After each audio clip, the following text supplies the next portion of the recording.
चारुकल्लोलिनी नवीन आराधित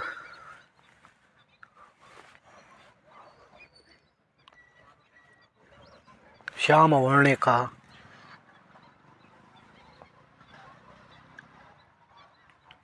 अत्यंत दुरूह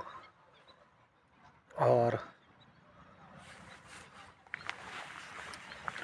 धर्म संप्रवर्तक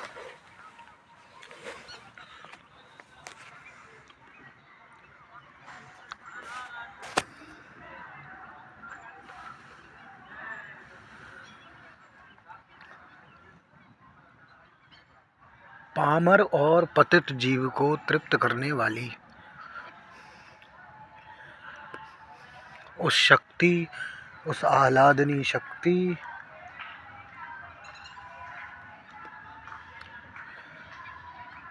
श्री राधा का स्मरण करते हुए और व्यक्तित्व के विकास के समतुल्य और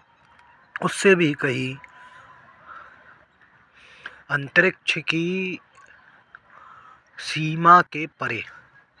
ब्रह्मांड और ब्रह्मांडोदर के पश्चात का क्षेत्र का आयाम और उस आयाम में समतिष्ठ सभी गोपगण, गोपांगनाएं, आली प्रभृति अनुचर चर और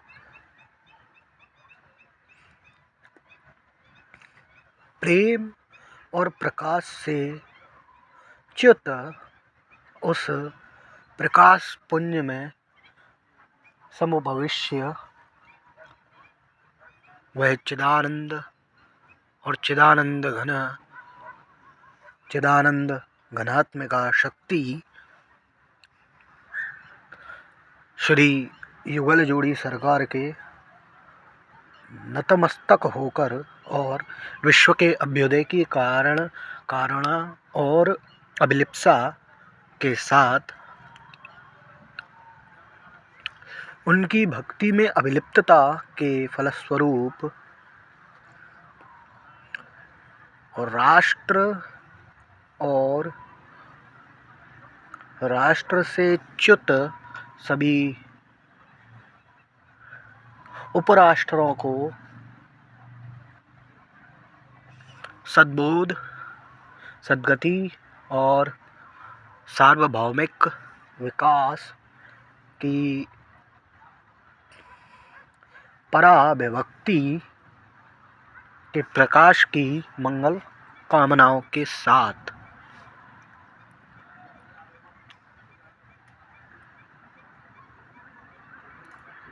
उत्पन्न होने वाली उस सामुदायिक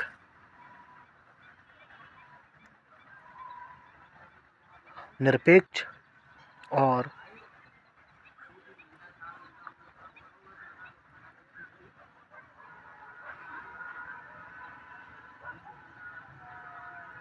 लवण सम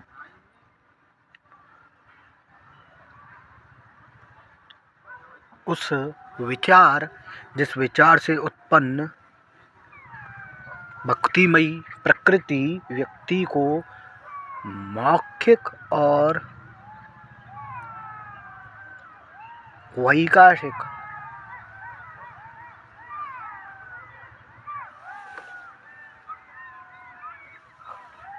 आत्मीयता का बोध हो, ऐसी शक्ति की प्राप्ति की कामना है।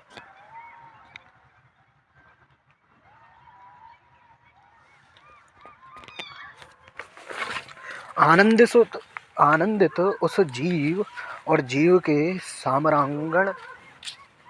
अंगण और समुत्तिष्ठ हुए कुविचार, नवविचार, समविचार, दूषित विचार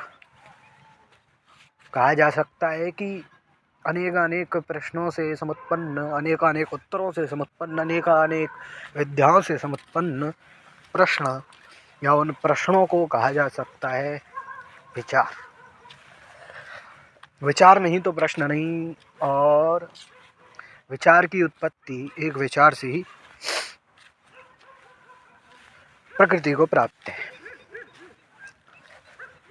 नीति विशेष और अनीति विशेष सभी तर्क को तर्क, आत्मीय बौद्धिक विकास और उस बौद्धिक विकास के परांग अबौद्धिक और दूषित पटल, यह द्वैत, यह दो किसी भी व्यक्ति के जीवन को साकार स्वरूप प्रदान करती हैं। सृष्टि, भागवतीय सृष्टि अर्थात भगवान के द्वारा करी गई सृष्टि को अगर सूक्ष्म दर्शिता से वैचारिक और मानसिक पटल पर एक आकार के रूप में परिणीत करने के पश्चात जो फल प्राप्त होता है, उसी फल को भक्तिमयी जीवन और भक्तिमयी बौद्धिता, भक्तिमयी बोध का अलंकार प्रदान किया गया है।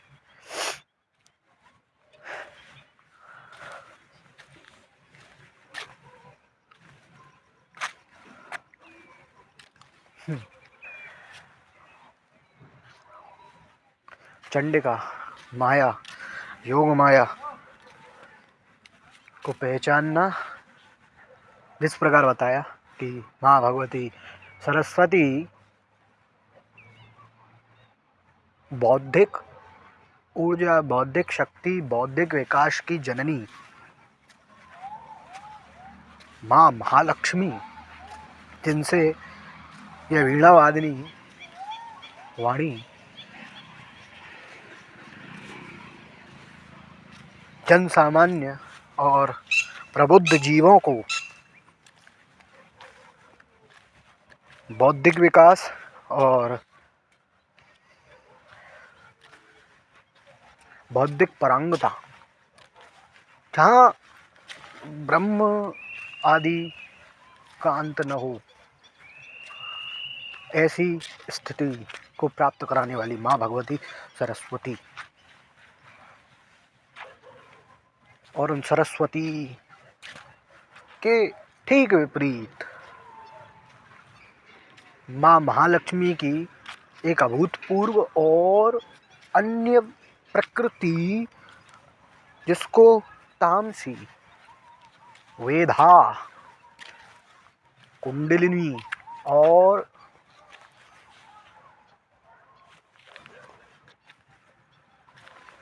माँ कालिका, गौरा के रूप में परिभाषित किया गया है।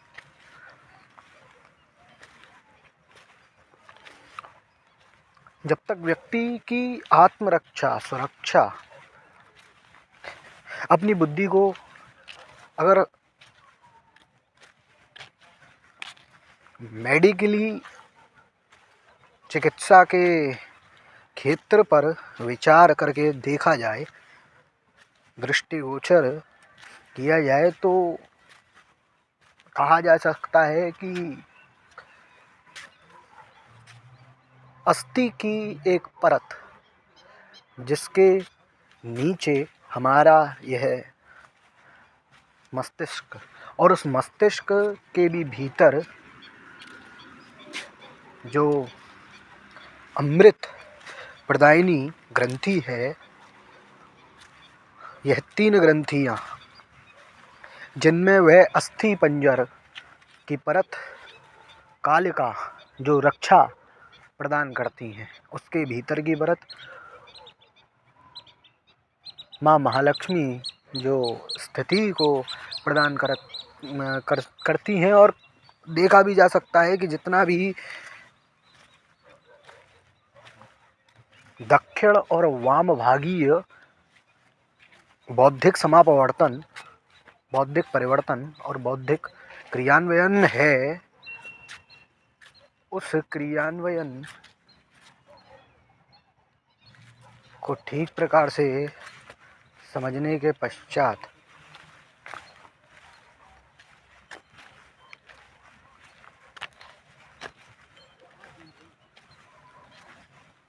अन्य विधाओं के प्राप्ति में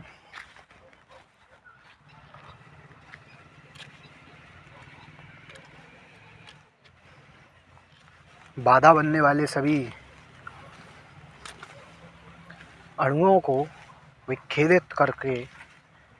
माँ भगवती सरस्वती अम्बा वाणी वाक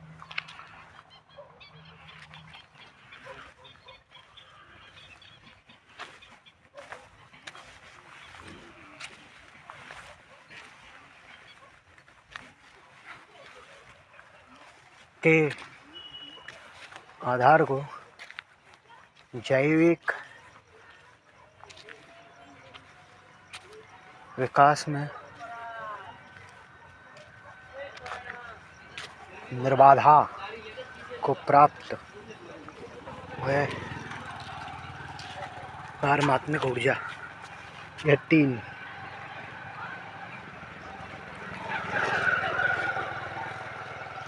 माँ भगवती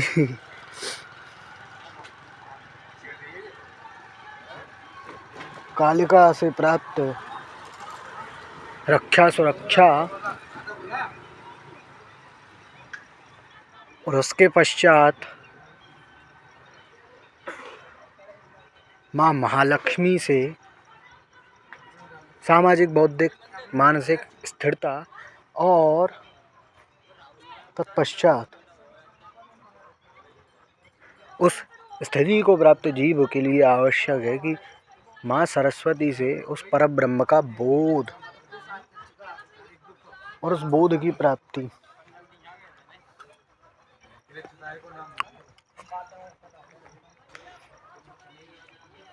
तत्पश्चात जीव का ब्रह्म से योजन संभव होता है। उस त्रिगुणमयी माया को आराधित करने के पश्चात ही व्यक्ति को साम्रांगणिक खुद के विकास में लाभ होता है। उस लाभ को प्राप्त करने के लिए मात्र उस त्रिगुणमयी योग माया की उपासना वेद पुराण शास्त्रों वेदों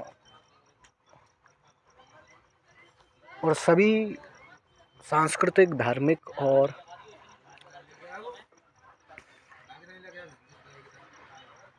वर्णित उपनिषदों में ज्ञान पुंजों में भली भांति प्रकार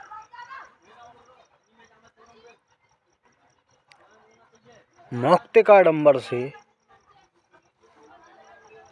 और मौक्तिकाडंबर के रूप में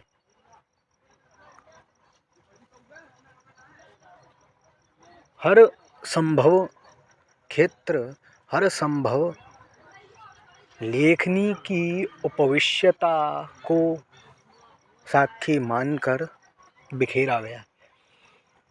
उन बिखरे हुए मौक्तिकाडंबर से युक्त मौक्तिक वचनों को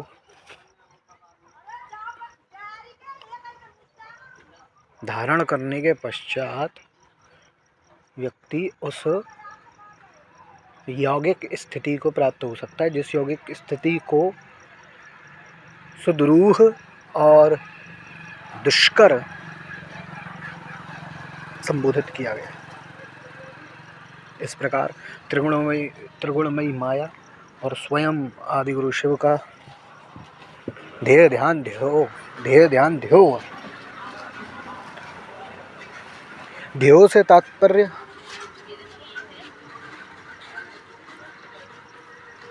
जो ध्येय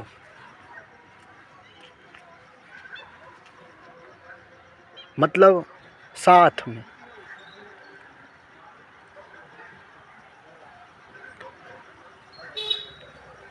ध्येय ध्यान ध्यान हमको करना है। ध्येय परमात्मा, त्रिगुणमयी माया, आदि गुरु शिव, युगल जोड़ी सरकार और ध्येय हम सबका एकीकृत होना।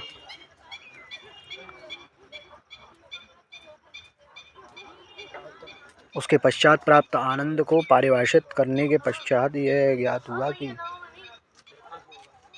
व्यक्ति का विकास मात्र इन्हीं त्रिगुणमयी माया के प्रकाश से संभव है, अन्यथा नहीं। अपनी जीवा को विराम देते हुए और इस त्रिगुणमयी माया का औपभोग्य और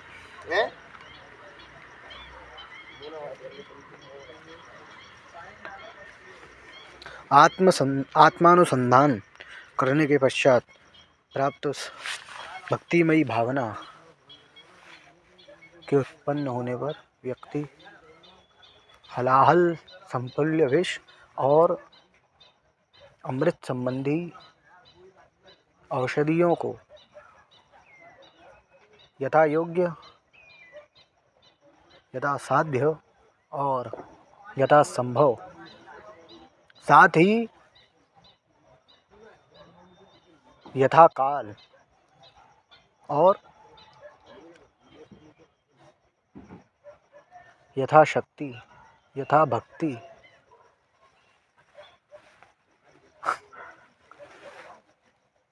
प्राप्त करता है। सभी प्रेमी युगल जोड़ी सरकार के उपासकों, भक्तों और सभी ध्यान पथ पर अग्रसर योगियों को विभिन्न दृष्टिकोणों से सांकेतिक और सांकेतिक शब्दों में उच्चारित हर संभव स्थिति से अपनी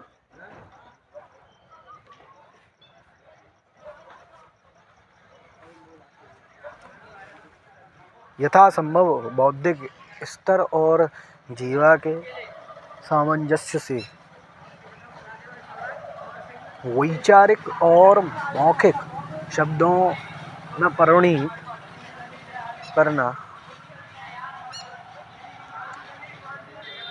और आप तक पहुंचाना, जिसके पश्चात आपके भीतर कहीं ना कहीं उस ध्यान योगी, परम योगी या दूसरी भाषाओं में कहें भक्त, जिसके लिए कुछ भी असाध्य नहीं, की स्थिति को प्राप्त करने की मंगल कामनाओं के साथ और अपनी जीवा को पूर्ण रूपेण विराम देते हुए आज रात्रि में यमुने रसरानी के समुत्तिष्ठ उनके आसन को निहारते हुए और अपनी आँखों को उस पारमात्मिक शीतलता को प्रदान करते हुए और आप सभी को भी उस दिव्य दार्शनिक और तेजोपुंज श्याम कलिका श्री यमुने रसरानी के दर्शन कराते हुए और उनके परम पद को प्राप्त करने की मंगल कामना करते हुए श्री राधे श्याम, राधे राधे।